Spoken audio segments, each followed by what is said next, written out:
Bien, por favor me confirman si pueden ver mi pantalla. Sí se ve, doctora, buenas tardes. Buenas tardes, gracias. Bien, vamos a dar inicio entonces al tema del día de hoy que trata sobre la obesidad a nivel infantil. Soy la doctora Mendiola.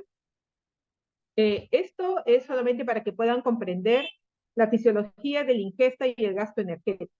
El tejido adiposo va a tener una gran cantidad de adipocitoquinas, dentro de ellas hormonas, y va a ser una base de hormonas tipo leptina, que van a actuar a nivel sobre todo del hipotálamo para generar lo que es la sensación de saciedad y hambre.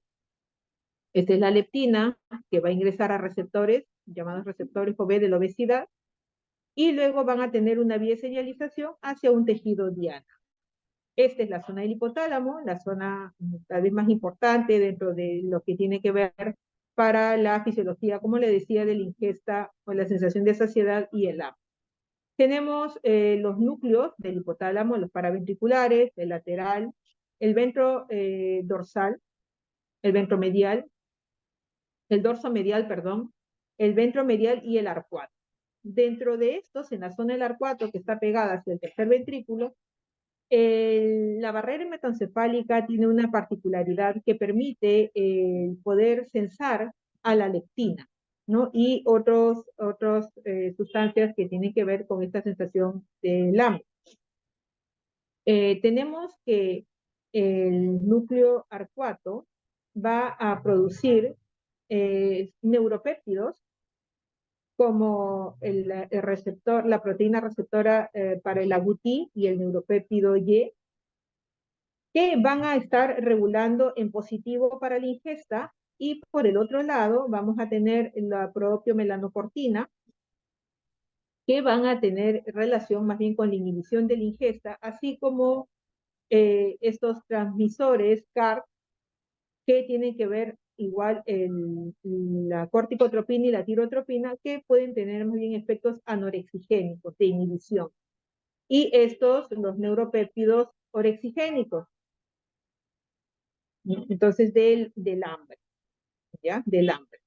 Por lo tanto, cuando se empieza a producir la, eh, cuando se produce leptina, entonces vamos a tener una inhibición o sea, una sensación de llenura cuando se transporta la leptina, una sensación de llenura por los neuropéptidos anorexigénicos, y cuando hay disminución de la leptina vamos a tener el incremento del apetito. Por eso la leptina juega un rol importante en nuestra sensación de saciedad o hambre. La obesidad es una enfermedad crónica y se produce por un desequilibrio entre la ingesta y el desgaste energético, que es lo que nos va a dar al final un balance energético positivo. Tenemos que esto es lo estable, y en el caso de la obesidad exógena, estamos hablando de la exógena, vamos a tener una mayor ingesta con una disminución del gasto energético. A diferencia del estado de delgadez, en que la ingesta es baja y el gasto energético es mayor. El exceso de grasa corporal para la talla, para la edad y para el sexo, se evalúa mediante la grasa corporal y el índice de masa corporal. El índice de masa corporal va a estar dado por la fórmula que ya conocemos todo, el peso sobre la talla en metros cuadrados. Lo que impresiona, pues, es que en los estados de obesidad, este triángulo límbico se va a ver alterado, ¿no? Entonces tenemos, en el caso de la obesidad, lo que va a ocurrir es una reducción en la acción de la leptina, generando algo que se conoce como resistencia a la leptina. Esta resistencia a la leptina es como que si no se sensara la leptina, y entonces vamos a tener a nivel del hipotálamo, del núcleo ventromedial del hipotálamo, la sensación de hambre. Esto lo que va a llevar es a nivel del sistema nervioso simpático en una reducción de la actividad física con mayor resistencia a la insulina, y a nivel del vago una hipersecreción de insulina por el incremento de los alimentos, generando más hiperinsulinemia y así un círculo vicioso. Por el lado del núcleo accumbens, vamos a tener una inhibición de la dopamina, generando el apetito, sobre todo relacionado a dietas altas en carbohidratos, en grasas y en fructosa que están en los jugos, lo cual también va a aumentar más los niveles de resistencia a la insulina. Y esa sensación de la necesidad del alimento, ¿no? De ese estado genera estrés, mayor liberación de cortisol, más resistencia a la insulina e incremento de la apetito. Entonces, eso es lo que ocurriría como una fisiopatología del aumento del hambre en el caso de la obesidad exógena.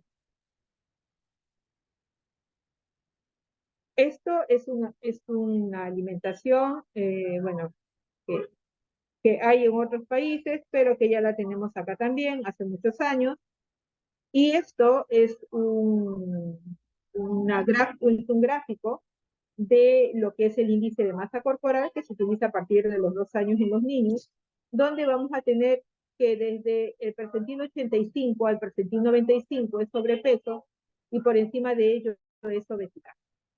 Por debajo de 25, riesgo de bajo peso, 10, bajo peso y otros mal estados o estados de malnutrición, ¿no?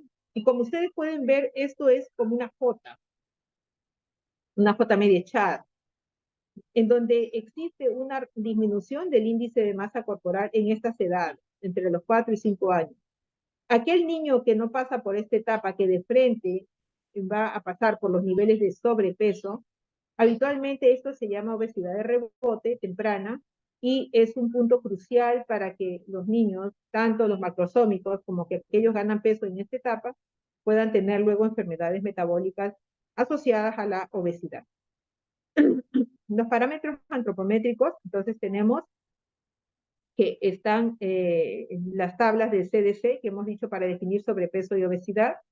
Y la definición de sobrepeso ya les había mencionado, desde el percentil 85 hasta el percentil 94, y obesidad desde el percentil 95 para arriba. En relación a los menores de 2 años de edad, si el peso para la talla o la longitud es igual o mayor de 97.7, es sobrepeso para las tablas de la OMS. En el caso de las obesidades extremas, lo es si el índice de masa corporal es igual o mayor del 120% del percentil 95, o estamos hablando de 35 kilos por metro cuadrado, que es una obesidad de clase 2. Caso de la parte pediátrica, el índice de masa corporal por encima de 140 percentil o igual o mayor de 40 kilos por metro cuadrado corresponde a la clase 3, obesidad clase 3. Esto es importante tenerlo en cuenta, son patrones de niños latinos en los cuales se mide el percentil de la cintura, la circunferencia de cintura, para hablar de obesidad abdominal, ¿no? Donde puede estar asociado a incremento de las grasas, de depósito de grasas a nivel viscerales, como por ejemplo el hígado graso. Y los puntos de corte acá, en realidad, cuando nos debemos de preocupar, siempre van a ser los percentiles 90 en adelante. La obesidad, como saben ustedes, es un problema de salud pública. Hay muchos problemas de salud pública, como comentábamos temprano con un grupo de sus compañeros. A nivel mundial, los niños entre los 0 a 5 años que padecen sobrepeso u obesidad aumentó de 32 millones en 1990, en los años 90, a 41 millones en el 2016. En África, fíjense cómo es el incremento, ¿no? De 4 a 9 millones en ese mismo periodo, en una zona, se supone, de malnutrición. Entonces tenemos los dos extremos de la malnutrición, ¿no? Se cree que para el 2025, o sea, de acá al próximo año, podríamos tener aproximadamente 70 millones de niños menores de 5 años que estén en sobrepeso u obesidad. Esos estudios fueron hechos antes, pero fíjense, ya estamos ahorita y todavía sigue siendo un problema de salud pública, ¿no? En países en desarrollo como el nuestro, con economías emergentes, la prevalencia de sobrepeso y obesidad infantil entre los niños en edad preescolar supera el 30%. Si no se hace nada, con el macrosómico, con el niño con la obesidad de rebote, estos chicos se pueden mantener obesos durante la infancia, la adolescencia y también pasar a la etapa adulta del mismo modo. Ahora, ¿por qué nos preocupa la obesidad infantil? Porque está asociada pues a enfermedades, al incremento del riesgo de enfermedades crónicas de manera prematura, como el cáncer, la diabetes, las cardiopatías. Hay otros estudios de repente, pero todavía sería bueno hacerlos multicéntricos. Respecto a sobrepeso y obesidad para el año 2009-2010, el primero era 12.1 y obesidad 9.4% en nuestro país. Ahora, ¿cuáles son las causas? Tenemos factores epigenéticos, factores genéticos y factores ambientales también. Respecto a los factores epigenéticos, ¿qué podemos decir de la epigenética? Que en realidad es una regulación heredable de la expresión de un gen, pero no hay cambios en la secuencia de base, como que el proceso de seguimiento en la familia pudiera también producir algún cambio en la funcionabilidad, pero sin que se alteren las bases del DNA. Entonces, hay mayor riesgo de obesidad si tienen padres obesos. Llega a un 30% si uno de los padres es obeso y 90% si ambos lo son. Es importante tener en cuenta la asociación que existe entre el índice de masa corporal de la madre preconcepción y la diabetes gestacional, la ganancia de peso gestacional. Por eso las niñas que tienen obesidad en etapas tempranas posiblemente puedan hacer también diabetes gestacional o tener hijos macrosómicos o hijos con sobrepeso u obesidad a futuro. El riesgo de obesidad y enfermedad metabólica infantil en los pequeños para edad gestacional, ¿no? También es bien frecuente.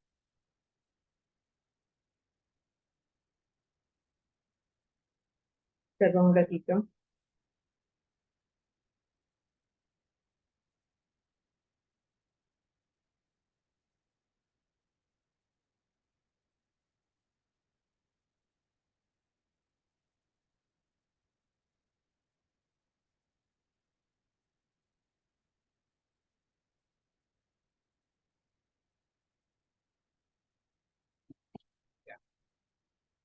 Disculpen, ¿no? Y lo que podemos saber, lo que podemos ver, por ejemplo, lo que mencionaba, ¿no? En esta etapa, la adiposidad de rebote temprana también es un factor de riesgo para la obesidad en la adolescencia y la adultez.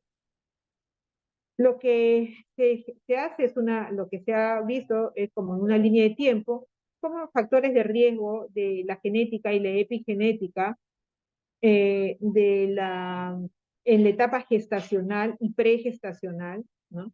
Van a intervenir, así como la influencia social, la influencia familiar, como se mencionan acá, van a influir para la forma o la producción de un síndrome metabólico, ¿no? O características de la obesidad, ¿no? Como la obesidad central, hipertensión, dislipidemia, hiperuricemia, alteración de la glucosa, hígado graso y disturbios del sueño, ¿no? La apnea obstructiva del sueño, generando incrementos de morbilidad y mortalidad, ¿no?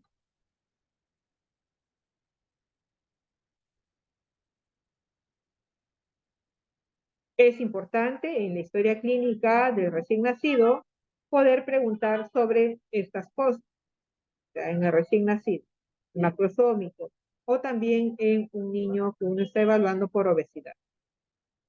Ver cómo fue el peso, si tuvo adiposidad de rebote en los chicos más grandes, el estado socioeconómico, que es lo que comen, el ambiente si es obesogénico, el uso de medicamentos como corticoides o algunos disruptores endocrinos.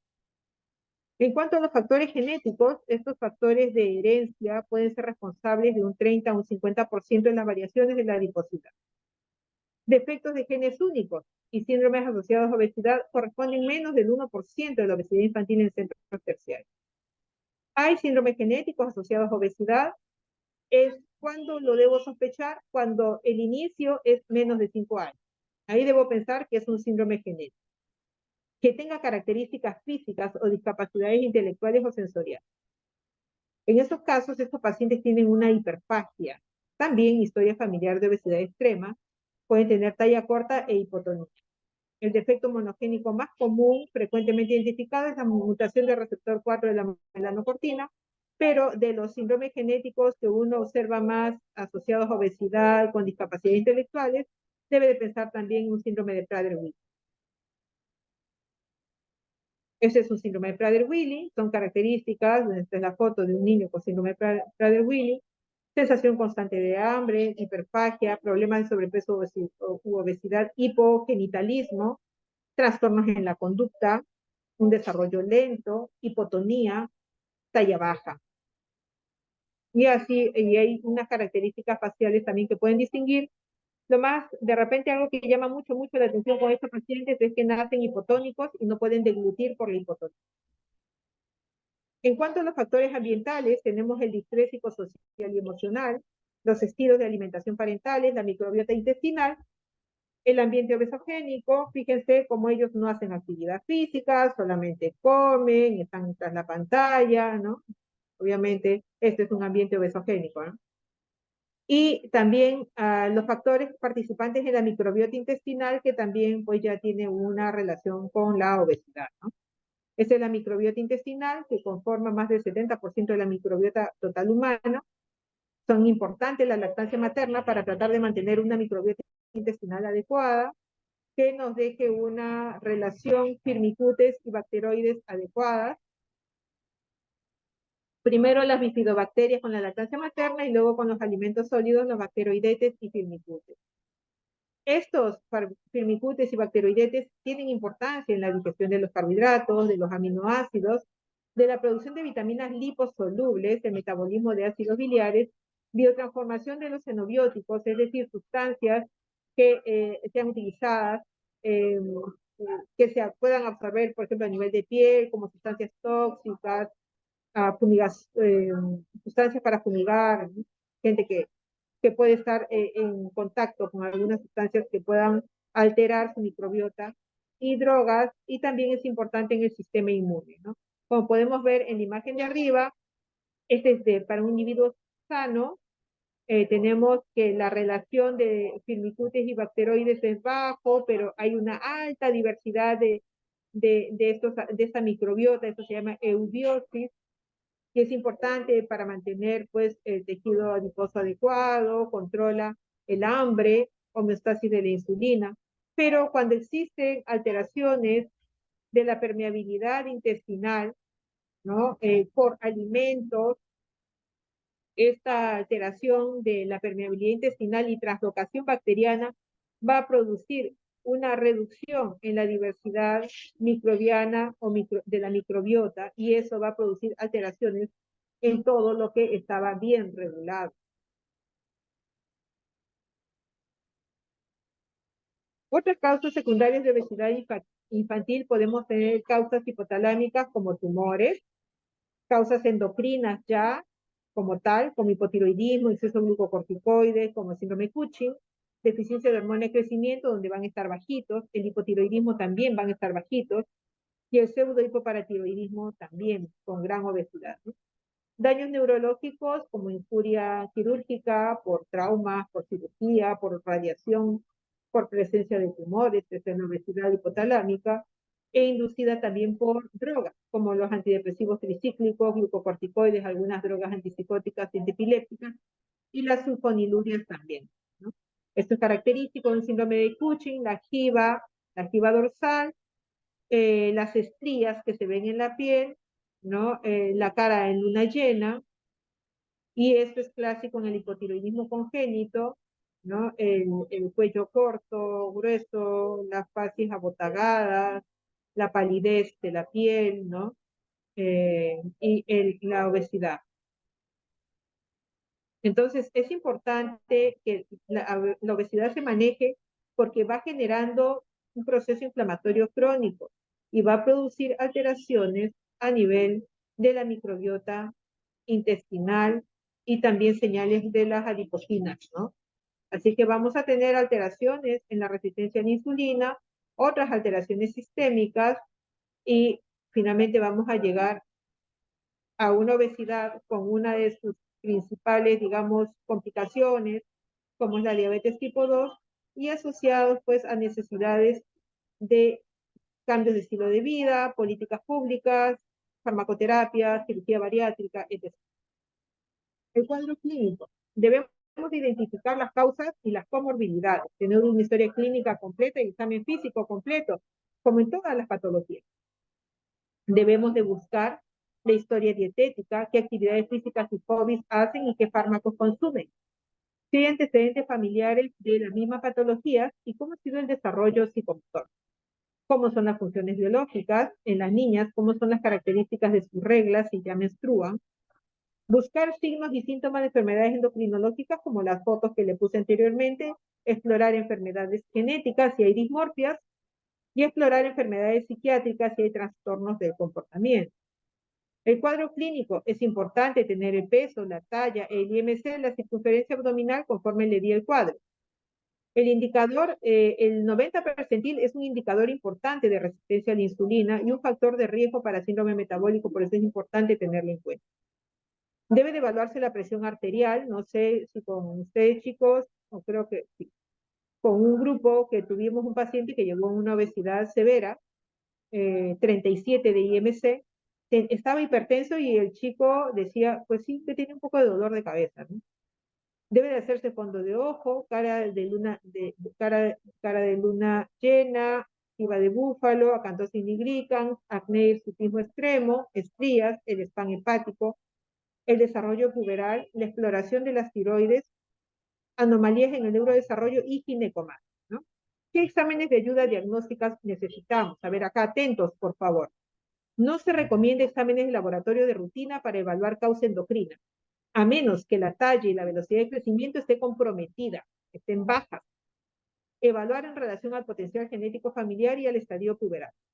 Se recomienda que niños y adolescentes con un IMC igual o mayor de 85, deban ser evaluados para comorbilidades potenciales, dentro de ellas diabetes tipo 2, alteraciones del perfil lipídico, hipertensión arterial.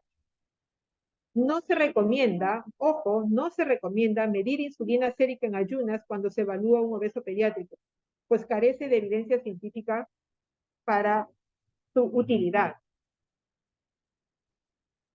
Dentro de las complicaciones que podemos ver en los pacientes, sobre todo, bueno, dependiendo de las edades también, ustedes comprenderán que los adolescentes, cuadros de depresión, ansiedad y bullying, en el otro lado, perdón, el otro lado hay que fijarse, está vacío. ¿Está vacío? Sí. Ya, ahí llévame.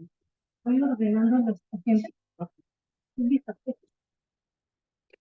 El primero, el adicional que es depresión, ansiedad, bullying, deficiencia de vitamina D, también en los más grandecitos, la diabetes tipo 2, pseudotumor cerebri, resistencia a la insulina, que la vamos a ver clínicamente, el apnea obstructiva del sueño, reflujo gastroesofágico, una listesis de la epífisis femoral capital, podemos tener síndrome de ovario poliquístico, entonces podemos tener también un arqueamiento a nivel de las piernitas, la enfermedad de Bloom.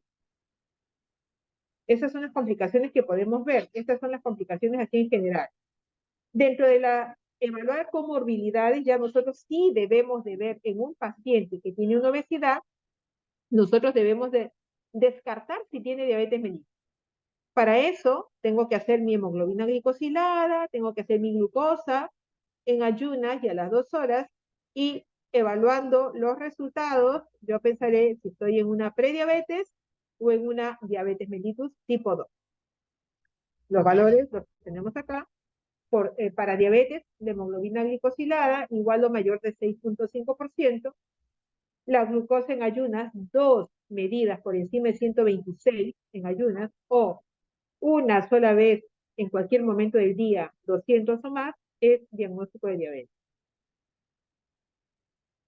También debo de evaluar la otra comorbilidad, que son las dislipidemias, ¿no? Entonces, estos son los valores que debo de tener cuando están altos: colesterol total, LDL, el no HDL, la ApoB, los triglicéridos. Entonces, estos son los que yo debo de evaluar y el HDL debo de evaluar, porque cuando estoy en estos niveles, estamos hablando por encima del percentil 95 o por debajo del percentil 10 para el HDL, estamos hablando de un perfil aterogénico. ¿Y qué es un perfil aterogénico? Pues un paciente con un perfil aterogénico va a tener un mayor riesgo para enfermedad cardiovascular en edades tempranas de la vida. Otra comorbilidad que se debe de buscar y descartar es la hipertensión.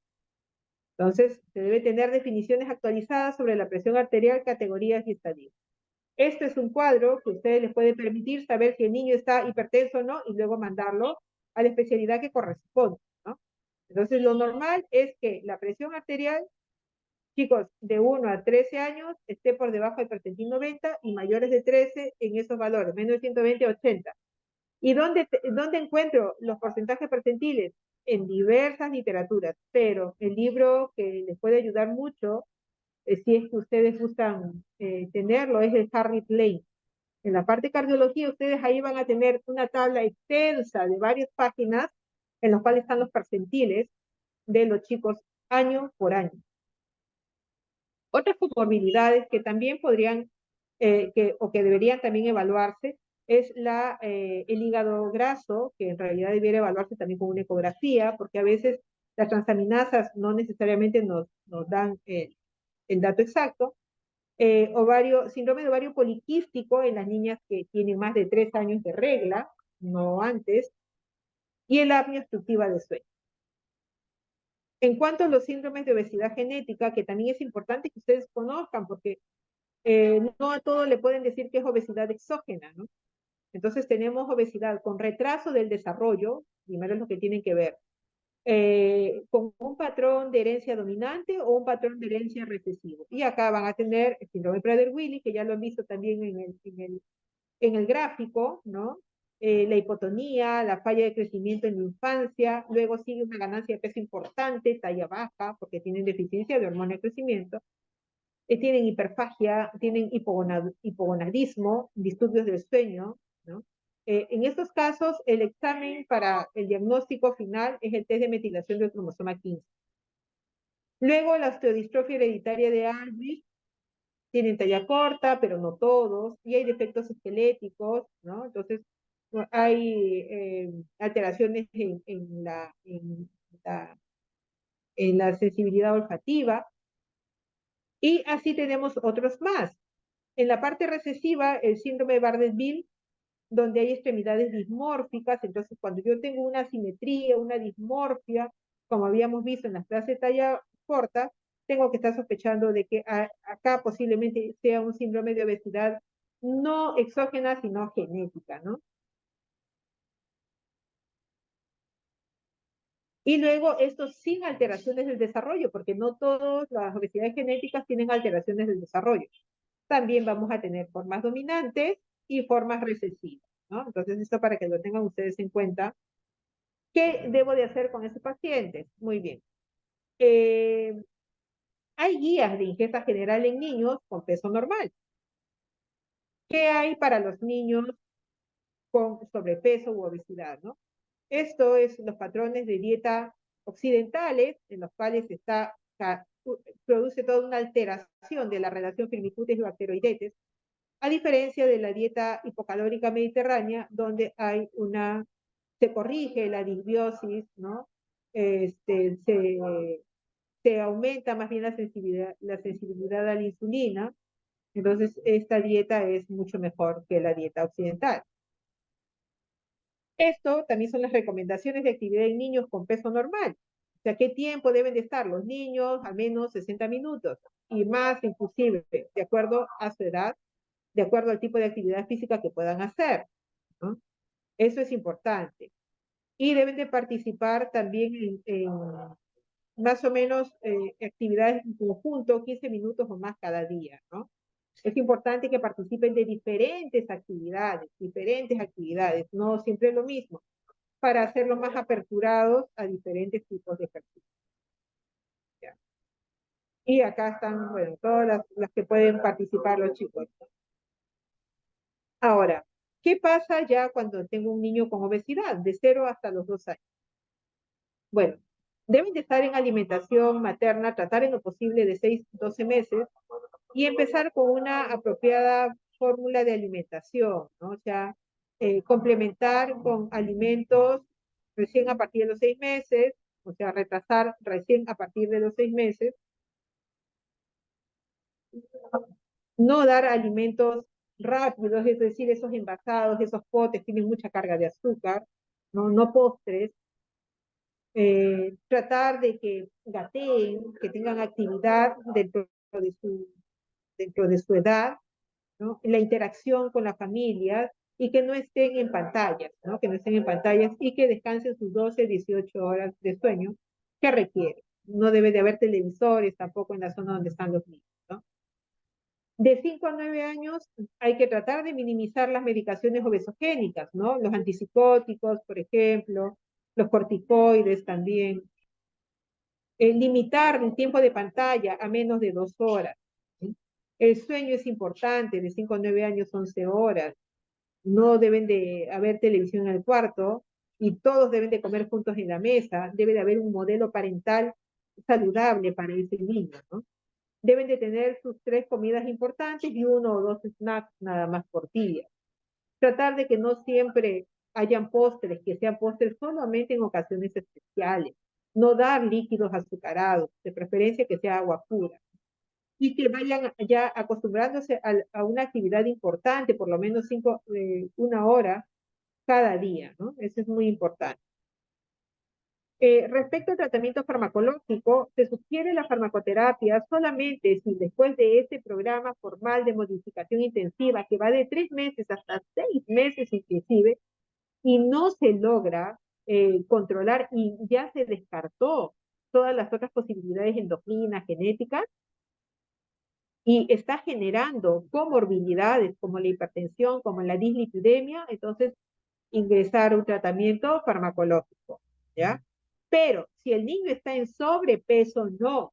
Menores de 16 años en sobrepeso, no. Tiene que ser obesidad, chicos.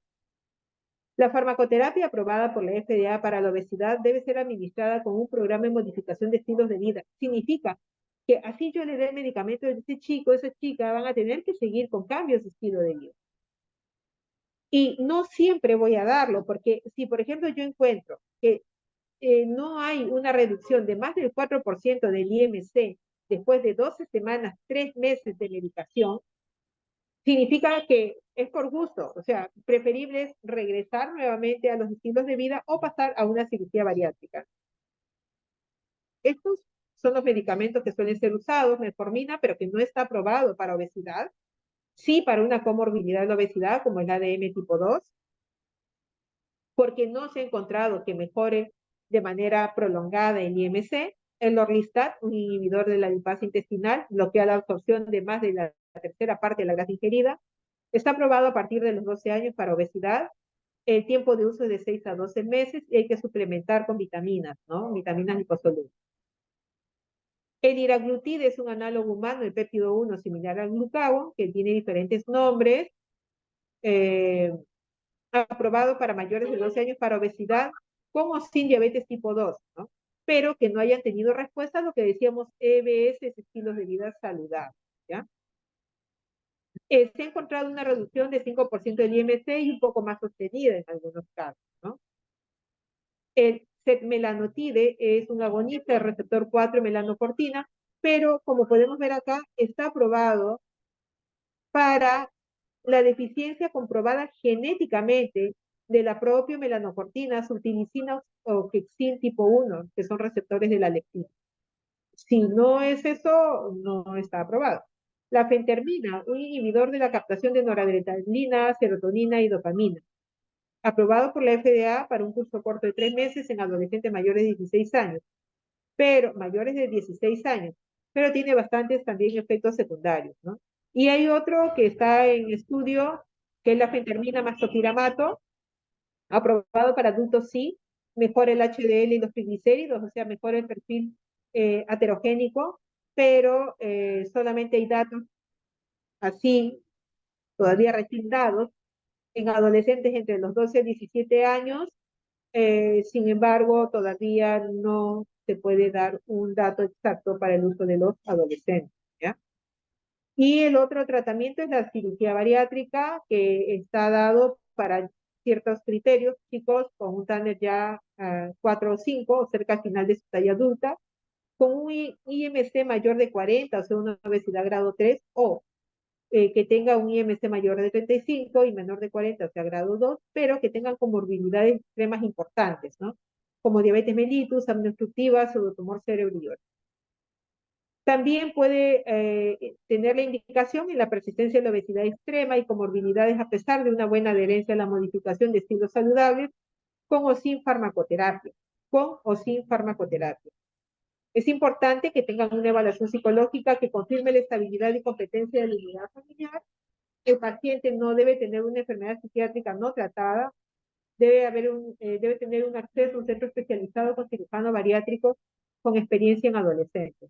Esta es la parte técnica, que en realidad eso no es mucho de la parte clínica, pero su programa de diagnóstico, entonces vamos hacia los chicos con un IMC de percentil 85 para arriba. 85 sobrepeso, ¿no? Ya hemos hablado de 95 obesidad. Debemos de ir evaluando. Evaluar para comorbilidades de obesidad, si en el examen físico y en historia todo está ok. Si no hay comorbilidades, entonces debo de empezar con cambios de estilo de vida inmediatamente, ¿no? Si el niño tiene una pérdida de peso y se estabiliza, se debe mantener el soporte de los cambios de estilo de vida y siempre estar evaluando las comorbilidades para tratarlas, si en caso se presentan también, ¿ya? Pero puede ser que el niño siga ganando de peso, entonces ahí vamos a ver luego, lo que debemos de hacer es regresar a evaluar comorbilidades y ver qué sigue, ¿no? Si sí tiene ya comorbilidades este niño que inicia o aquel que siguió ganando de peso, debo de cambiar los estilos de vida y empezar con un tratamiento específico para la comorbilidad, no todavía para el tema de peso. El paciente continúa en ganancia de peso más de 6 meses, considerar recién la farmacoterapia y o cirugía, dependiendo de lo que se converse con la familia. Si el chico pierde peso, entonces, bueno, significa que estamos yendo bien. Si en la historia del examen físico el paciente está en uso de drogas antipsicóticas, debemos de evaluar con el psiquiatra la posibilidad de un cambio del medicamento. Si todo es anormal, entonces debemos de ver. Si en el examen físico la historia está anormal, debemos de ampliar los exámenes de acuerdo a los hallazgos, ¿no? Si tiene una reducción en la velocidad de crecimiento, evaluación endocrina. Hipotiroidismo, Cushing, hipoparatiroidismo, o hipoparatiroidismo sobre todo. Si tenemos que hay alteraciones neuropsicológicas o una hiperfagia severa, evaluación genética para pensar en un Prader-Willi, por ejemplo. Si tiene alteraciones en el sistema nervioso central, una obesidad hipotalámica, por ejemplo, por un tumor. Y entonces seguíamos acá, ¿no? Si vamos a empezar con la farmacoterapia en el chico que seguía ganando peso, debemos de ver qué corresponde de acuerdo a su edad y de acuerdo a sus características también familiares, ¿no? En el caso de los chicos que existían alteraciones de variación genética, hay retraso en el desarrollo. Si no hay retraso en el desarrollo, entonces mediremos leptina, insulina, proinsulina. Si es negativo, buscar estudios moleculares para la deficiencia de estos receptores de la leptina. Si hay positividad en los exámenes, de frente, deficiencia congénita de leptina o deficiencia de otro enzima. Si nosotros tenemos que la evaluación genética tiene con retraso al desarrollo, haremos estudios de cariotipo, metilación de DNA y estudios. El cariotipo no nos va a salir nada para Prader-Willi, que hemos visto, ahí les puse acostadito en Prader-Willi, cuál es el estudio importante, ¿no? Si por ejemplo vemos, pero los estudios de metilación sí nos pueden ser útiles para Prader-Willi. Si nada de esto sale positivo, pero hay evidencia de distrofia retina, fotofluoria y nistagmus, si es negativo, pensaremos en esta patología. Si es positivo, en estas patologías también genéticas con alteraciones en la parte cognitiva, ¿no? Entonces, eso es como se debe, así es como se debe hacer más o menos un programa en el paciente que se ve en la consulta externa. ¿Hasta acá alguna pregunta, chicos?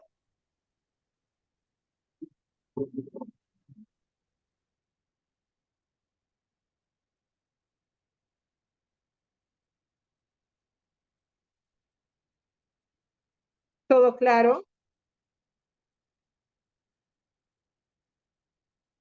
Bueno, ahí le dejé también las diapositivas con su compañero para que la puedan revisar, ¿no? Ya la tienen, así que denle una revisadita, así que mañana están en el examen. Y bueno, esperemos que pueda serles de mucha utilidad para su evaluación en la parte de pediatría de la obesidad, ¿ya? Yo los dejo si no hay preguntas, porque estoy también en la consulta. Y les agradezco por haberme permitido